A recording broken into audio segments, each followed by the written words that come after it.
Hey, welcome to Clarity Tarot. I'm so excited about today's topic. I've never read on this question before, but I saw it on Readings with Rali's channel, I think yesterday. And she's a fabulous reader, one of my favorites if you haven't checked her out. But the question is, who is praying for you? So I thought this would be interesting to read on. We have 3 piles today. I'll be using the Byzantine Tarot and the Russian Criminal Playing Card deck. I'll also be using, to close the reading, the Oracle of the Shapeshifters, which I'm just continuing to love this deck. And before we jump in, I also just want to say a big thank you to all my new subscribers, all my original subscribers. Also, in the last week or so, I've gone from, I think, about 40 or 50 subscribers to over 300, which is still, I know, kind of small in the YouTube universe, but for me, it's like a huge deal. And I'm kind of tickled, and I'm just loving all the comments and shares and everything that I'm seeing. I'm feeling really overwhelmed and happy about that, and just grateful for everyone that's been liking, sharing, subscribing, commenting. And it's been my intention to reply to every comment, and I got kind of overwhelmed with that yesterday. So I really appreciate your patience. I think what I'm going to do is really just trust the moment about whether to reply to everything or to just like the comments. And I don't know, has this ever happened to you where it's like you start out a particular way and then you put pressure on yourself to continue to do it that way and do it that way for everyone? And I'm realizing, like, I don't know, I don't want to be putting that much pressure on myself and just let it flow. So I hope you understand if you commented recently and didn't get a reply like some of the earlier ones did. But anyway, I know that might be kind of a silly thing, but it helps me to say it out loud and say it on this channel, so thank you for listening. But it is still my intention to reply to comments, and whether or not you do get a reply from me, I certainly read them all. And the other thing is, what I think would be really cool, which I've seen some other folks do on other channels, is, the community, the comment section becomes kind of like a community where people reply to each other. And that really is a hope that I have, that we can kind of build some camaraderie and connection across everyone who's watching these readings. So I think that'd be really cool too. Okay, so let's get started. So we have pile 1, pile 2, pile 3. Pile 1 is Queen of Cups. Then we have 2 of Cups and 3 of Wands. See you at your reading.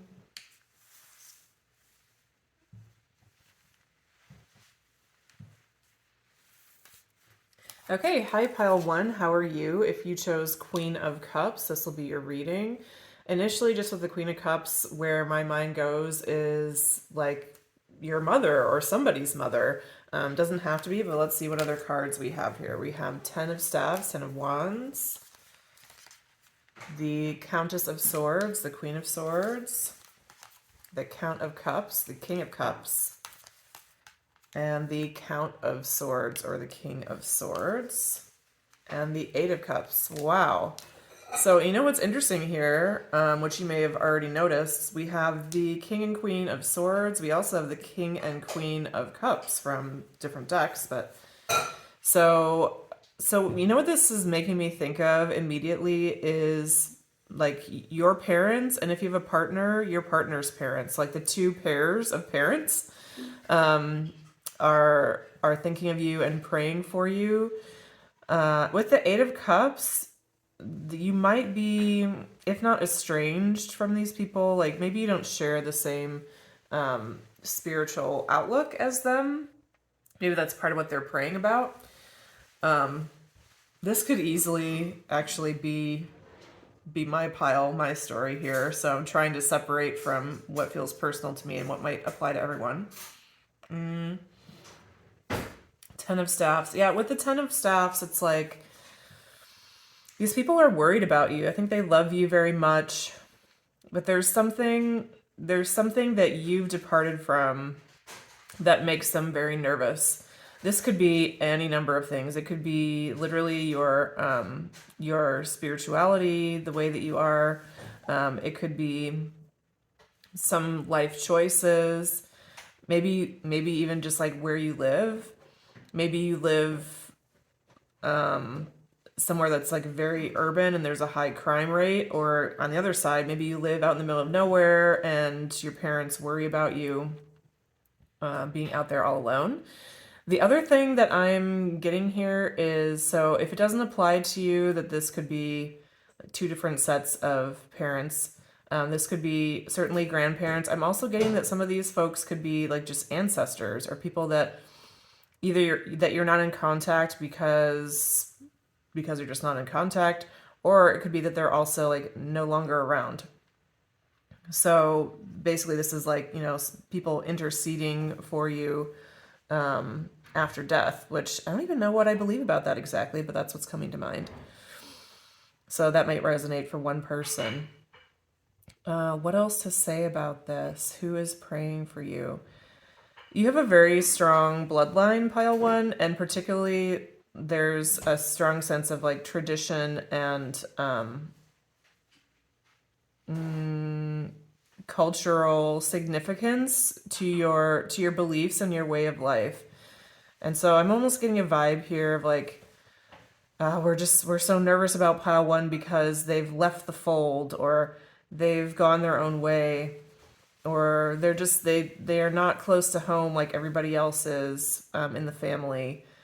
There's something about you that's different from the rest of your family, and these people are concerned about it. And they worry about it a lot.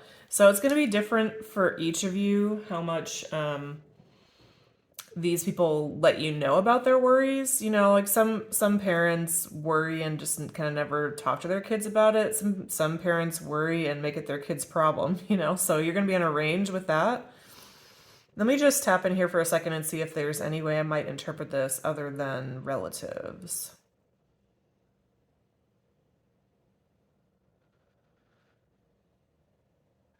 So the other scenario that's coming to mind, this is a very specific scenario, so it might just apply to a couple of you, would be two older couples that you're connected to in your community in some ways. Like the first example that came to mind was like in your spiritual community. So let's say, you're part of a synagogue and there's two older couples that have kind of taken you under their wing, and they know maybe about some of your struggles with like adapting your traditional and religious orientation to your cultural orientation. They see the challenges you've had with that, and they're praying on your behalf. So in that scenario, it's more like surrogate parents. I don't know if that relates to anybody. If anybody out there has met some people that feel more like, oh, those are the parents I wish I had that I never had, something like that. And let's ask now, like, what is the nature of the prayer that's going up about you? So I'm going to pull another card or two for that. So, Spirit, what do you want pile one to know about? What is the nature of this prayer? Six of Swords. So this is about leaving your lifestyle behind in some way. So something that some way that you live, some way that you believe. And the Page of Staves, Page of Wands in reverse. So there's something about these people where they see you as young and impulsive, which you may be or you may not be, but that's how these people see you. And so they're hoping that you leave your ways behind you and come back to that good old religion, pile one. It's interesting because I'm not really getting that I'm not getting impulsivity coming from you at all. So it's interesting that they see you that way. I mean, if these are your parents, then you're probably 20 years younger than them. So just that, could make you seem like a young whippersnapper. What else to say about this here? So what's coming to mind is, like, let's talk about prayer for a minute. prayer it can be lots of things. It can be petitioning to God or to your higher power, like asking for things. It can be intercession, which is more like, begging, trying to intercede, trying to create a change in what's happening in yourself or in somebody else's life. It can be meditation. I'm even thinking about, do you ever do those loving kindness meditations? If not, try them out. There's a bunch on YouTube. And there's a particular format to it where it says, basically you go through the process of saying, may I be well, may I be peaceful, may I be happy. And then you wish that for other people as well. Like you wish it for your enemies, you wish it for people you're close to, and for people that you might have a conflict with. And so even that could be like a form of prayer. But what I'm wanting to say that's coming through right now is that prayer isn't just about like trying to get God to change something. Prayer actually changes us. Like that's the power of prayer. It aligns us more with the heart of God. At least that's what I believe. And gets us more like on the same page with what God wants to happen. And so let's take the scenario, for example, that there's these people that are part of a religious tradition that you don't exactly share anymore, and they're very upset by that, and they're praying, they're begging God for you to come back to their way. Just by the nature of like them putting so much energy into that, what I believe happens is there's a spiritual work that happens inside those people, inside the people that are praying, that helps them understand why things are the way they are, helps them surrender, helps them to be reconciled to God about whatever is happening. Because if this is your story, then these parents probably have some anger and frustration and fear about how you're living that's between them and God, So I think it would be easy to receive this reading and be kind of annoyed, like, God damn it. Leave me alone, parents. Like, I'm fine. Go live your own life. And I understand that would be and has been my reaction many times as well. But it's actually a good thing that they're doing this because it does a work and creates a change within them. Some people go to therapy to work out their inner issues, and some people, prayer is kind of their chosen form of inner transformation, because it really does change the person who's doing it. So I think that's your message, pile 1. Let's pull you an oracle card to close the reading. Oh, one last thing that came through earlier that I forgot to mention, which is if it's not your parents and your partner's parents or something else, these are just significant parents of people you know. So like if you have a best friend, or maybe you have somebody that you're in a situationship with that somehow their parents, which I don't know how that would be, but I'm sure there's one person out there that resonates for. Anybody who maybe knows your history of the traditions or cultural or religious background you have, and knows that you're no longer part of that. Anybody that knows that and is of that tradition might fit into this category also.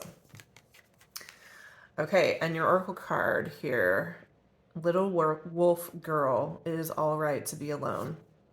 Yeah, I love this for you, pile 1, because again, I'm not getting impulsivity with you. I'm not getting like silliness or anger or just like, screw this, I'm going to go my own way, nothing matters. No, I feel like the choices you've made have been intentional and come from your deepest heart. And so Spirit's wanting to come through right now and just let you know, like, it's okay for your religious and faith expression to be different than others, even if that faith expression is atheism, or that there is no religious expression that you want. It's okay for you to be alone, and Spirit supports your path. Okay, thank you, pile 1. Thanks for coming by. Like, share, subscribe, comment, and I will see you next time. Thanks so much. Hello, pile two. How are you today? If you chose the Two of Cups, this will be your reading. So initially with the Two of Cups, I'm thinking like someone you're in partnership with, whether this is business or personal, could be like your spouse if you're married, or someone you're dating.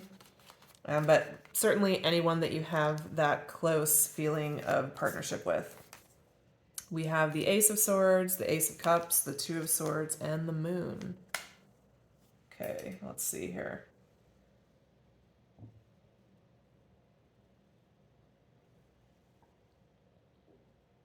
Who is praying for you?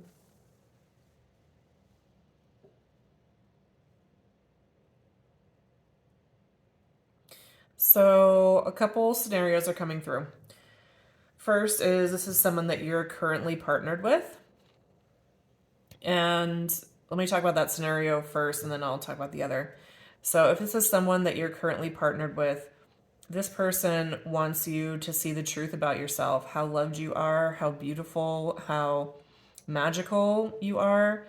They see that you're defensive or that sometimes you struggle to accept the truth about yourself.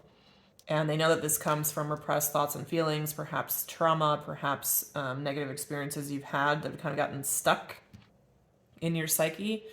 And they pray for you that you will be at peace, that you will see the truth about who you are, that you will open yourself to life in a new way and to the love of others as well as yourself. Like this person is wise enough to know that you can only accept love for others to the depth that you've accepted it from yourself. And so what they pray for you, or the intentions they set for you, or however those prayers come through, the intention is like, please help pile two love themselves deeper. For some of you, the other scenario is this is someone who wants to partner you, who experiences you as kind of fending them off or as defensive or as not wanting to go deeper. And they don't see any good reason for that. Like, why would this person not want to jump in head first with me? I'm awesome. They're awesome. Let's be awesome together. And so the assumption they're making is that there's some kind of like hurt from your past or some kind of issue that's preventing you from wanting to go deeper with this person. And so their prayers, and I'm getting that these are more of the form of like desperate begging prayers, like please dissolve this block that pile two has against me so that we can come into harmony together. And you may have very good reasons for why you're feeling defensive against this person, pile two, or it might be exactly as they say, that it's, hurt from your past that you're working through. But whatever the case, this person really wants harmony with you and wants to offer you love and peace and connection and a positive, healthy relationship. And they feel that you're not open to that and that there's little that they can do anymore other than pray, or manifest or set intentions, or, however that energy comes through. Yeah. Okay, so let's ask our next question here, which is, what exactly are these people praying for you? And we heard that a little bit already. To release defensiveness, to be more open to life, to be more open to this other person. We have Six of Coins, Six of Pentacles.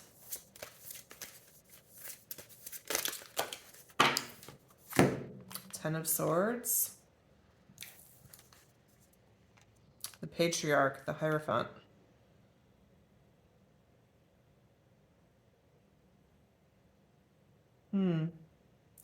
Okay, here's a very specific message. This is not going to apply to everybody, obviously. You'll know when I say it, but for a couple people, they're praying that they've noticed that you aren't giving to this relationship the way you used to, and so they're praying for the end of whatever connection you're in that doesn't include them. So maybe you're married, maybe you have a different job, maybe you have a business partner that's preventing you from being closer to this person. Maybe there's some kind of institution, or maybe like faith or religious. Maybe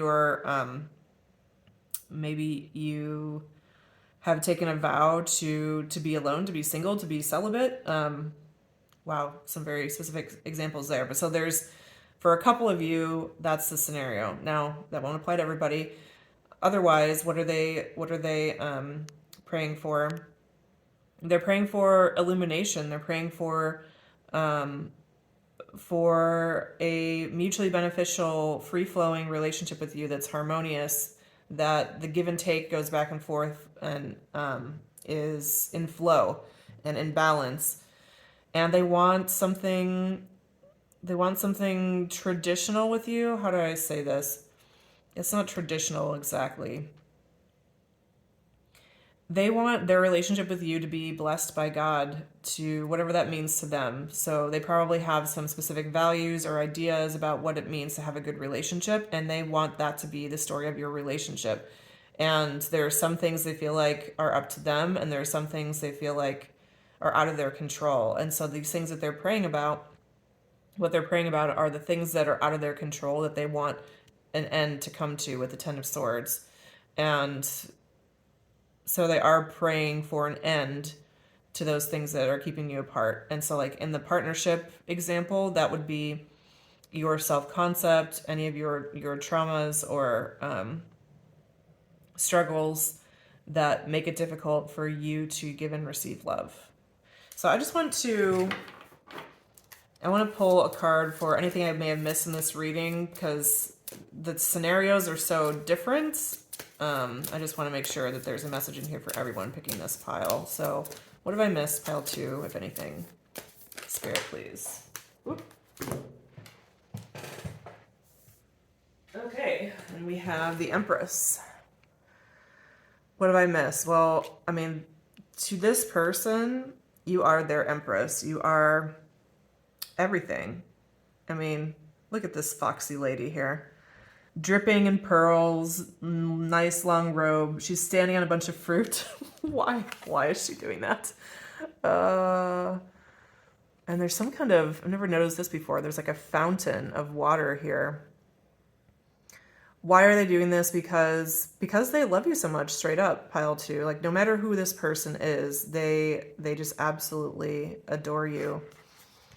And I'm drawn back to this Ace of Cups from before. Ace of Cups with the Ace of Swords. Like, the truth is there's so much love here, and this person just wants to share it with you. And they want there to be no blocks between you and them, so that you can just enjoy this and be like these little fish swimming in the water and enjoying life. Okay, let's get the Oracle card to close your reading. Pile 2, interesting reading. First time I've said the word celibate in a reading. Oh my goodness. But it's, yeah, interesting. Lots of different scenarios. So, okay, we're going to pull a card from the Oracle of the Shapeshifters deck for you. So for pile 2, please. Message to close the reading.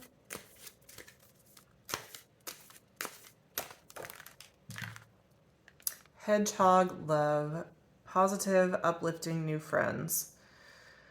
So the vibe I'm getting with this, have you ever been in a situation where someone loves you so much and they're holding you maybe a little bit too tight, or the idea of you a little bit too tight? I feel like that might be part of what you're dealing with here, pile 1. And there can be lots of reasons for that. I mean, it could be that this person legitimately is like a little bit too fixated on you, a little bit too obsessed with you to your liking or to what's healthy. It could also be that you have some issues or past trauma coming up that make you a little squirrely in getting closer to somebody. I can relate to this. I went through a time period in my life where I needed to keep everybody at arm's length while I was going through some intense healing. And it was very uncomfortable because I'd always been more on like the close side to folks, but it was necessary for me to actually go through the process of exactly what this reading was saying, of going deeper into loving myself, to dropping into like not being dependent on that love from anywhere outside myself. So maybe you are going through that experience as well. I'm looking at her eyes here, and they look very sad to me. Is sad the word? It's like maybe like resigned, resignation. Like I know that this is what I need to learn. I know I'm in kind of a shit period of my life. And I just need people that are going to support me, that are good and loyal and aren't going to ask too much of me right now. So if that applies to you, pile 2, I think this message is for you, that there are new friends coming into your life, maybe even through this channel, maybe even, the messages you're receiving through these readings, companions to help you connect to yourself and love yourself and be for yourself the closest friend you've ever had, is what I'm getting. And this partnership, this person who's praying for you, everything's going to work out okay with them. And I think you just need to know that. Okay, that's your message, pile 2. Thank you so much for coming by, and I will see you in a future reading. Like, share, subscribe to the channel, leave a comment if you like. Thanks so much for being here. Hello, pile 2. If you chose the 3 of Wands, here we go with your reading. Immediately with the 3 of Wands, I'm thinking of forward movement. With the number 3, I think of this could be like a friend group. It could be work situation. It also could be romance. I think of romance with the 3 of Wands. We have the 5 of Cups, 7 of Cups, 8 of Staves, 8 of Wands, Cosmos, or the World card in this deck. The Devil is wanting to come up reversed. I'm going to note that, but keep it upright for now. Diablos card. And Sophia. Wow. Sophia is the High Priestess. Let's make sure you can see these.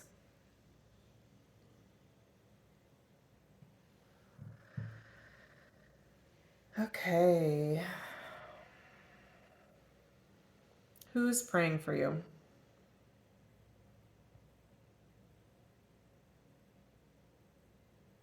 So this might sound a little weird, but this is your spiritual team.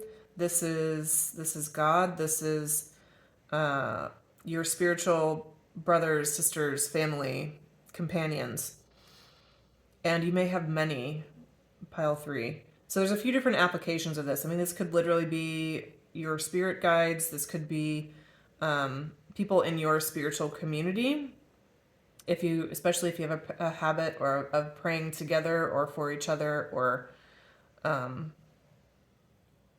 this could be your family, if your family is a praying family, if it's something you talk about. It's your community. It's your spiritual community. That's probably the best way to sum this up. And here there's a real focus on rejecting the dark and going towards the light. Protection, making sure that you are aligned with what's good, what's noble, what's pure. That's a reference to a Bible verse. I'm really kind of mesmerized by this card. Sophia, goddess of wisdom. Sophia means wisdom. Reminds me of Hagia Sophia, which is in Istanbul, Turkey.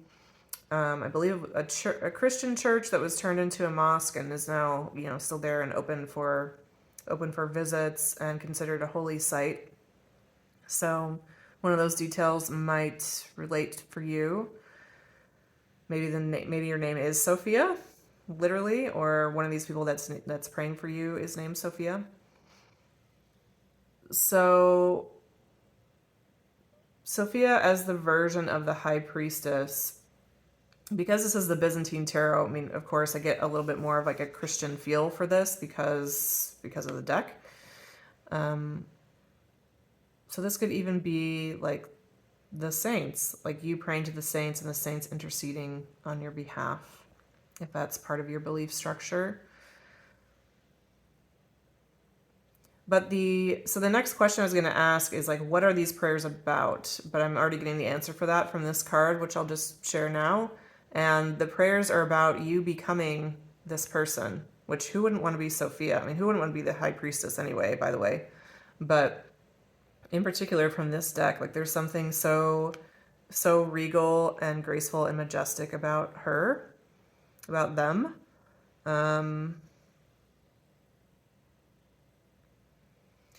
I guess in general, the High Priestess card, what I get from that is like mysticism, intuition, understanding of things unseen. And that's still here with this card, but there's the additional element of benevolence.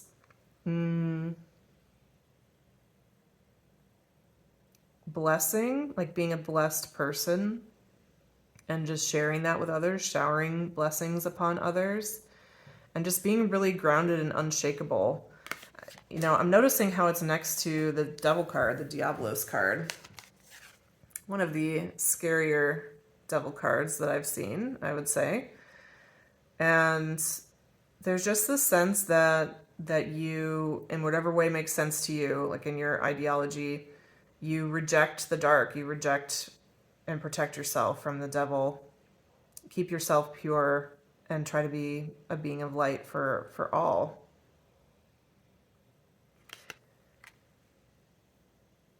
With the cosmos, there's also something here about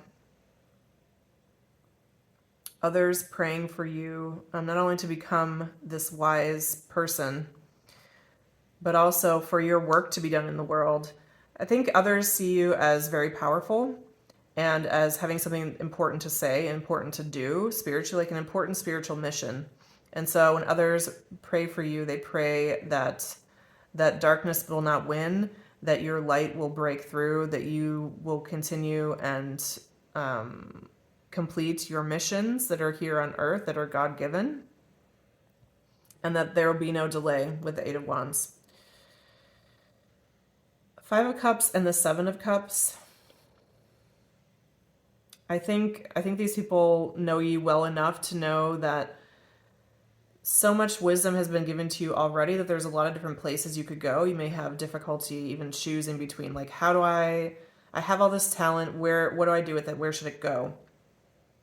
So that could be something that's coming through. And with the Five of Cups also, maybe there's been some disappointments or some ways you've tried to live out that mission that haven't been, I don't want to say successful, because I feel like anything we try is successful either in how it lands or in how it changes us as a lesson. So it's not that it hasn't been successful, but that it's maybe made you a little shy to try again. I'm gonna ask now, what am I have the sense that there's something I'm missing from this reading that wants to come through. So I'm gonna pull a card. What else wants to come through for pile 3 about who is praying for them? Seven of Wands and the Holy Fool, which is the Fool card in this deck.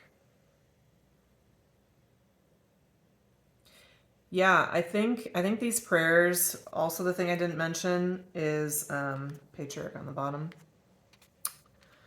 which is the counterpart to Sophia. So a few other things. I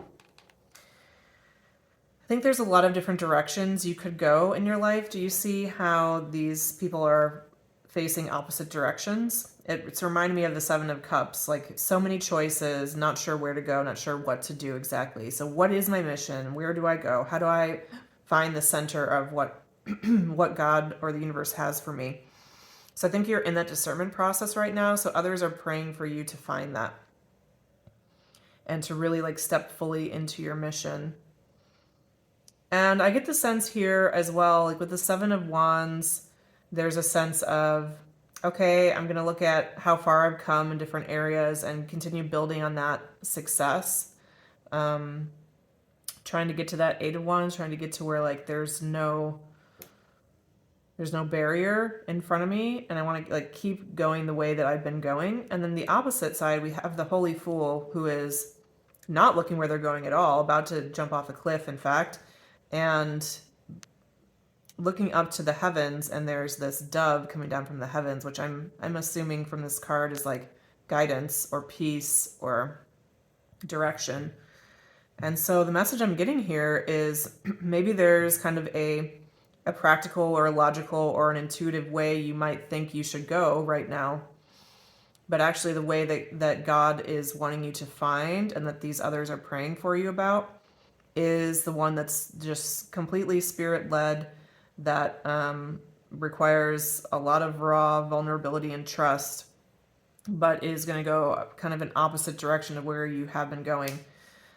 Just a simple example of what this might be could be like, I've been a project manager for the last 15 years for this spirit-led nonprofit, and I'm supporting their mission, and I'm building my career. I'm making a name for myself. I'm really good at that, so I'm going to keep going that direction. Which, nothing bad about that, right? But so there would be that choice to like look for ways to be bigger and better as a project manager to support this mission. Or there could be this other opportunity coming in which uses your skills in a totally different way. Maybe you're not project managing anymore, but you are doing a startup for like a totally new project, and you're in a partnership where it's you and a small team of people who are starting something new. And so you're not project managing, but you are providing the very necessary like foundation and foundational elements, logistical elements for that to be successful. But it requires a lot more trust and a lot more of that like closing your eyes and being like, okay, I'll try it. It's like very afraid kind of feeling. It feels very unsafe. I think what you're being led to, which is why you or anyone else might avoid it. So that might resonate for someone. I don't think that scenario is just an example, but it's just meant to illustrate how different the two choices may seem, and how it's not like there's a choice between something good and something bad. It's not going to be obvious, which is why so much discernment is needed. I think that's also why the devil is here. So, in my opinion, my point of view, things that are of the devil don't usually like march into your life being like, I'm the devil, I'm terrible for you. It's usually something that's so close to the truth. It's like when you tell a lie, an effective lie is really close to the truth, right? And I think that's how the devil is as well. So there's obviously nothing bad about being a project manager to support a really positive nonprofit, but you could do that your whole life and miss out on your own mission. And so in that way, it would be kind of a tragedy if there's this sacred work for you to be doing that's only for you to do, and you miss out on that. You miss out on great for doing something good. Does that make sense? The last message I'm getting is with that same idea, is with relationships. So we have Sophia and the Patriarch, which is the High Priestess and the Hierophant in other decks, which are a pair. And so for a few of you, there might be an application here to relationships. Like there's a good relationship, but there's actually a great one. And the great relationship requires a lot of sacrifice, a lot of shaking in your shoes, a lot of fear, a lot of trust, and possibly a high potential for, not failure, but disaster. Is that a better word? And what's coming to mind now is the phrase that like high risk, high reward. It's the same thing with like financial investing, right? If you put in $100, you might be able to make, I don't know, with an crazy amazing investment, maybe you get $50 back. But if you put in $1,000, you have a much bigger return in terms of amount, right? So it's like, it's terrifying to put everything you have down on something, but it also is the only way to get a massive, massive reward. But you could also lose everything, or seemingly lose everything, which of course is why we don't do that, because it's scary. Pile 3. Okay, so I think that was that part of the reading. And I'm very aware as I'm doing this reading that I feel a little like confused and unsure as I'm delivering the message. I consider that part of the reading. So you may be feeling that way as well. Maybe just kind of like, oh, I'm not sure which way to go. Nothing's clear to me. There's a promise with this reading that it's going to become clear to you. And the thing that you need to do is the one that you get this feeling of, I feel like this is a message, or this is a call from my spirit team, from God, from heaven, from something bigger than me. That's going to be, when you get that sense, that's what's going to help you make the decision. So let's close your reading with an oracle card from Oracle of the Shapeshifters. I guess I don't need to take that. So for pile 3, please, what's the message they need to hear?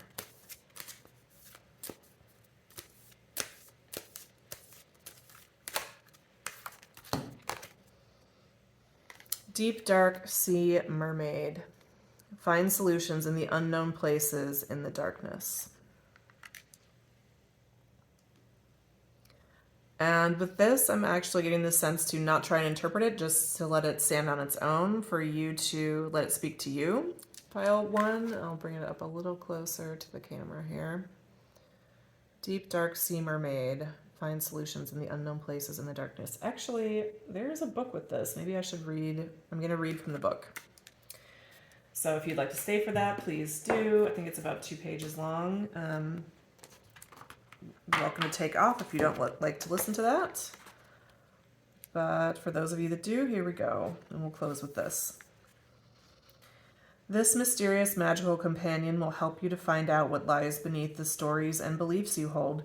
She will show you the universal laws that are being played out and the truth of situations that may have been hidden by the detail that can sometimes cloud our wisdom. She also will indicate some new and interesting ways of producing energy, growing food, receiving energy and nutrition, and renewing yourself.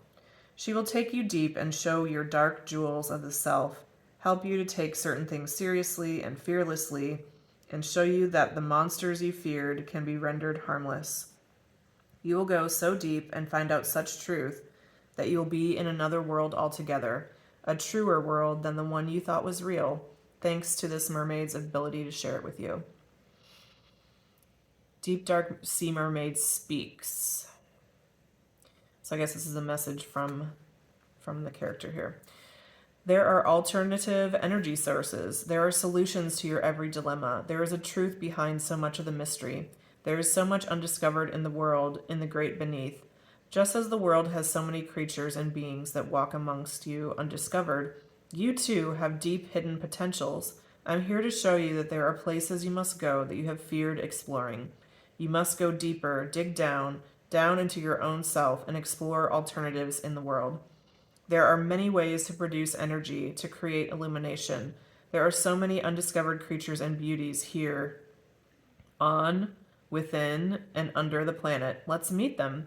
We believe we have knowledge, but we understand so little. In the great, deep, dark underneath are the secrets we have run from. In your own deep darkness, there are secrets for you. Can you bear to look? And here's the last section, divination. New discoveries about your own capabilities are happening now. The energy you send and receive becomes known to you. You see the relationship between what you feel, send, and create in your own life. It all becomes clear. Where once it was frightening, now you can see the beauty of this responsibility, a radical truth. You are responsible. You may be interested in energy sources and scientific breakthroughs. Wise wizards like Nikola Tesla and Albert Einstein and their theories may appeal to you at this time. You will consider ancient technologies that have long lain dormant. You will explore the Earth's energy grid and the power that can be held and that can flow through deep water. Deliberately obscured origins of ancient secrets will be coming to light. Wireless power and communication, telepathy, underwater archaeology, the discovery of ancient places, secrets held beneath the waters of the world and beneath the waters of your psyche. The source of your emotions will become clear. Okay, thank you, Pile 3. Interesting reading. Let me know what you thought. Like, comment, subscribe to the channel, and I will see you next time.